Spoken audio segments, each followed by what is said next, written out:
Cette vidéo vous est présentée par la boutique de Dicehall.com, les prix les plus bas sur vos jeux de société favoris.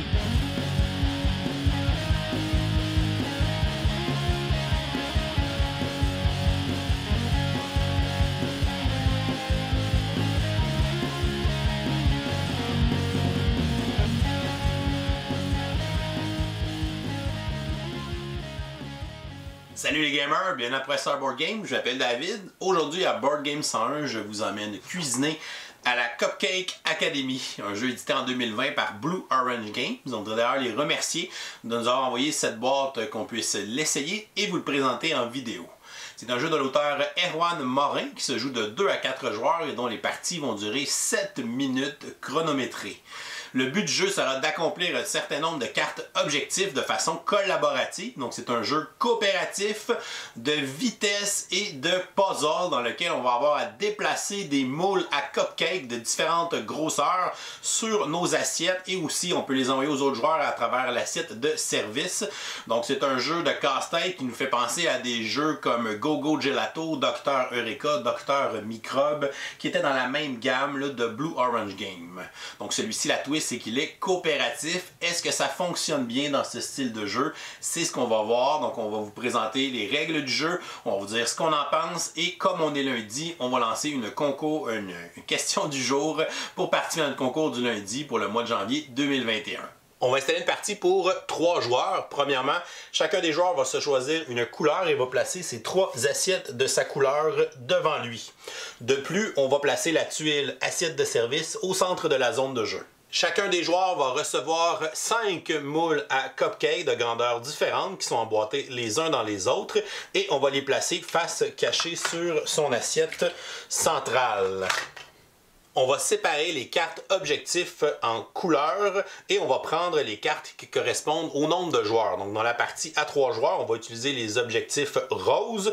Donc les autres cartes d'objectifs seront remises dans la boîte de jeu. Par la suite, on va compter un certain nombre de cartes objectifs pour notre partie. Donc d'une partie à 3 joueurs, on nous suggère dans un mode facile d'en prendre 12. Donc 4, 5, 6, 7, 9, 10, 11, 12. Et de former une pioche face cachée sur la table. Et on replace le reste des cartes objectifs dans la boîte de jeu. Et on va placer le sablier au centre de la table. Une partie de Cupcake Academy se joue en 7 minutes. Lorsque les joueurs sont prêts, ils vont retourner le sablier et ils vont révéler simultanément la première carte d'objectif. Ils devront ensuite déplacer leur moule à cupcake sur leurs assiettes ou en utilisant l'assiette de service de façon à reproduire le schéma qui est représenté sur la carte d'objectif. Lorsque cela sera atteint, on va défausser la carte et on va passer à la prochaine carte d'objectif et les joueurs devront tenter de réussir les 12 objectifs avant que le temps soit écoulé dans le sablier pour remporter la partie. Donc, lorsque les joueurs sont prêts à commencer la partie, on va retourner le sablier et simultanément, on va retourner la première carte objectif. On va s'assurer de placer la carte de manière à ce que chacune des zones de la carte soit vis-à-vis d'un joueur pour que le joueur voit l'objectif qu'il doit atteindre pour remplir la condition sur cette carte objectif. Donc le joueur rouge doit finir avec 2 moules à cupcake bleu et un moule rose, mais il n'est pas obligé de les placer dans l'ordre qui est indiqué sur l'image. Donc il pourrait avoir ces 2 moules bleus dans les 2 extrémités et le moule rose au centre, tant qu'il a les 3 couleurs demandées sur ses assiettes. Pour le joueur vert, il devra avoir un moule rose et un moule jaune sur n'importe quelle de ces 3 assiettes. Et le joueur mauve devra avoir un moule rose et un moule bleu sur n'importe quelle de ces 3 assiettes. Les autres moules devront être invisibles et cachés sous les moules de plus grande grandeur. De plus, pour réussir une carte objectif, il faut que les joueurs aient atteint le schéma qui est demandé par la carte et qu'il n'y ait plus aucun moule à cupcake sur l'assiette de service. Pour bouger les moules, les joueurs doivent suivre les règles de déplacement. Premièrement, les joueurs doivent n'utiliser qu'une seule main pour pouvoir déplacer les moules à cupcake entre leurs assiettes ou entre l'assiette de service. Un joueur ne peut jamais toucher à un moule à cupcake qui se trouve sur les assiettes d'un autre joueur. Donc le joueur rouge peut seulement toucher aux moules qui sont sur ses propres assiettes et les moules qui iront sur l'assiette de service, mais il ne peut pas toucher aux moules qui se trouvent sur les assiettes du joueur vert ou ceux qui se retrouvent sur les assiettes du joueur mauve. On ne peut jamais empiler des moules qui sont plus petits sur un moule qui est plus grand. Donc, je ne peux pas placer le moule jaune par-dessus le moule rose. On peut seulement avoir un seul moule visible sur une assiette. Donc, on peut seulement les mettre les uns par-dessus les autres lorsqu'on en met un plus grand par-dessus un plus petit pour le cacher.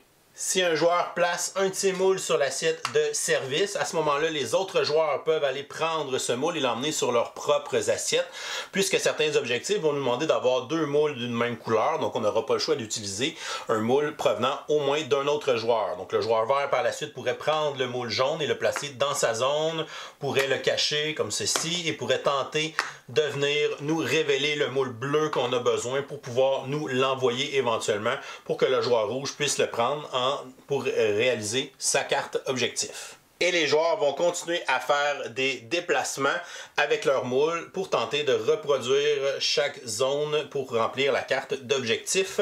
Donc je pourrais tenter ici d'avoir mon deuxième moule bleu. Donc ici, je vais aller chercher celui de l'autre joueur. Mais on a un moule orange ici qu'on doit cacher. Je peux le cacher avec lui. Je pourrais emmener le moule jaune. Le moule jaune, j'en ai un caché ici. Je pourrais aller cacher le moule vert qui est là. Je pourrais mettre le jaune par-dessus l'orange. Je pourrais ramener mon vert. Et je devais le cacher avec mon rose. Donc j'ai réussi mon objectif avec ce joueur-là. J'ai réussi l'objectif avec le joueur qui est ici. Et le joueur qui est là doit avoir rose et bleu. Donc on a presque réussi. Il faudrait qu'on réussisse à sortir notre moule bleu qui est en dessous ici. Et il faut réussir à cacher les autres. Donc je vais aller cacher ça comme ça. J'ai deux jaunes, donc ça ne marchera pas. Il va falloir que j'envoie un jaune à un autre joueur, par exemple. Le joueur qui est ici, le joueur qui est là, pourrait décider de le cacher avec ça et comme ça. Donc ici, le joueur vert a réussi son objectif, le joueur rouge a réussi son objectif et le joueur mauve a réussi son objectif. À ce moment-là, on va défausser la carte et on va retourner la prochaine carte objectif et on va continuer en déplaçant nos moules à cupcake et on va tenter d'accomplir nos 12 cartes d'objectif avant que le 7 minutes soit écoulé sur le sablier. Si le temps est écoulé et qu'on n'a pas réussi toutes les cartes d'objectif, ce sera une défaite. Et si jamais les joueurs ont réussi toutes les cartes objectifs avant que le sablier ne soit écoulé, à ce moment-là, ce sera une victoire. Et voilà, c'est comme ça qu'on joue à Cupcake Academy. Je vous reviens avec mon opinion personnelle. Qu'est-ce que je pense de Cupcake Academy? On va regarder les côtés positifs en premier. C'est une belle production, donc le matériel, c'est important qu'il soit solide dans un jeu comme celui-là. Comme c'est un jeu de vitesse, on va bardasser un petit peu les moules à cupcake, donc ils sont quand même très solides, donc de bonne qualité. On a aussi utilisé des couleurs qui sont très vives, donc sont très faciles à différencier puis à reconnaître. Puis les cartes d'objectifs aussi, la manière qu'elles sont faites, on voit bien c'est quoi notre objectif personnel par rapport à l'objectif du groupe. Donc c'est facile de voir qu'est-ce qu'il faut sur la carte, c'est facile d'aider les autres aussi lorsqu'on a terminé, que nos affaires sont prêtes. Donc c'est super intéressant le côté de la présentation puis l'iconographie des cartes objectifs, c'est très clair puis c'est facile à prendre en main. Côté règlement, mais vous avez vu que c'est un jeu extrêmement simple. C'est vraiment une de mes vidéos de règles les plus courtes que dans ce que j'ai fait. Donc très peu de règles, on peut rapidement embarquer dans nos premières parties puis aller dans l'action.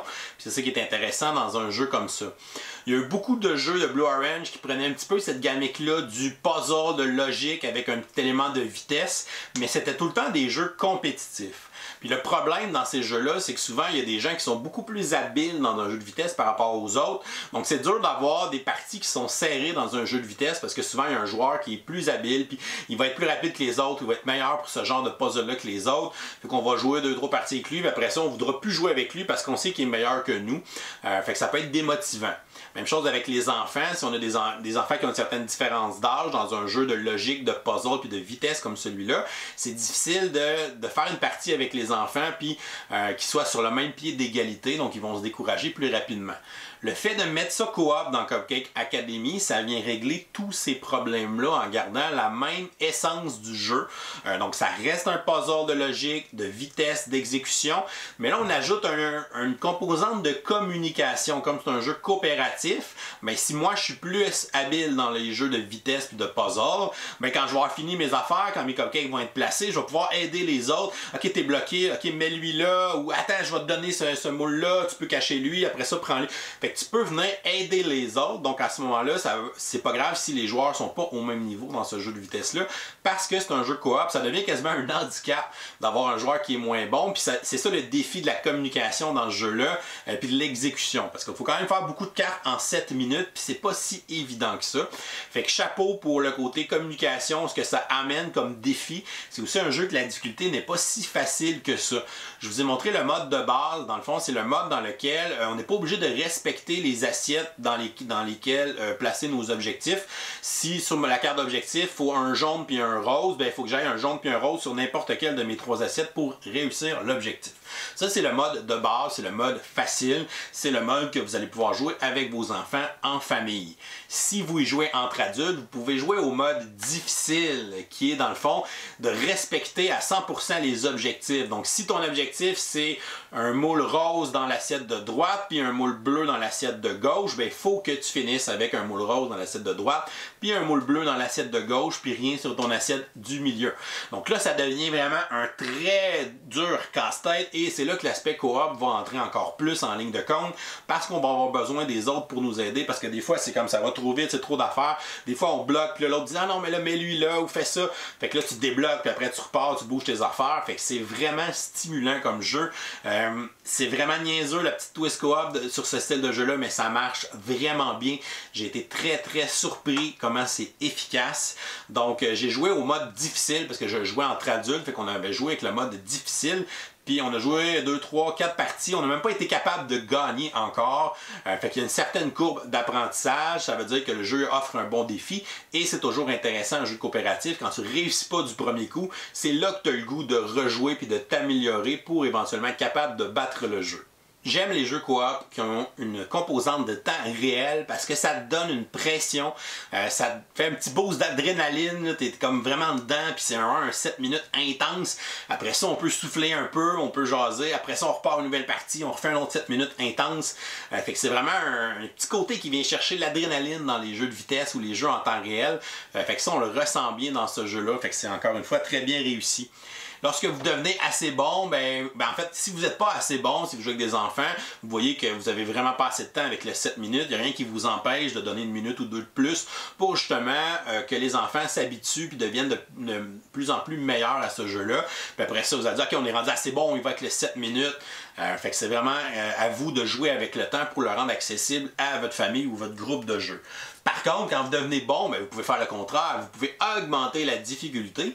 Et on a mis dans le jeu une belle touche, c'est qu'on a une carte d'achievement, donc des espèces d'objectifs pour rendre le jeu plus difficile. On va avoir plus de cartes. Donc, on va essayer de le faire avec 13 cartes, 14, 15, 16, 18 cartes pour avoir la médaille d'or. Si on réussit, on va pouvoir cocher sur notre carte d'achievement.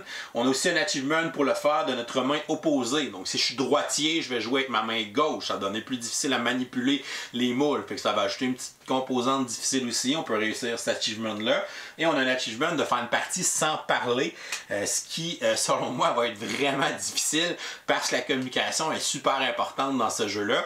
C'est sûr que plus on y joue, plus on devient habile, plus on voit les twists, comment ça fonctionne, comment cacher un moule, comment rapidement sortir ce moule-là d'une autre couleur. Donc, il y a des twists qu'on va apprendre, mais de réussir l'achievement sans parler, j'avoue que ça va être vraiment difficile. Fait que vous voulez vous ajouter des défis supplémentaires, vous aimez ce genre de jeu-là de vitesse, c'est disponible. Puis c'est toujours le fun d'avoir sa petite carte d'achievement, de dire on a réussi à 3 joueurs, on a réussi la médaille d'or, on a réussi la médaille de bronze à 2 joueurs, etc.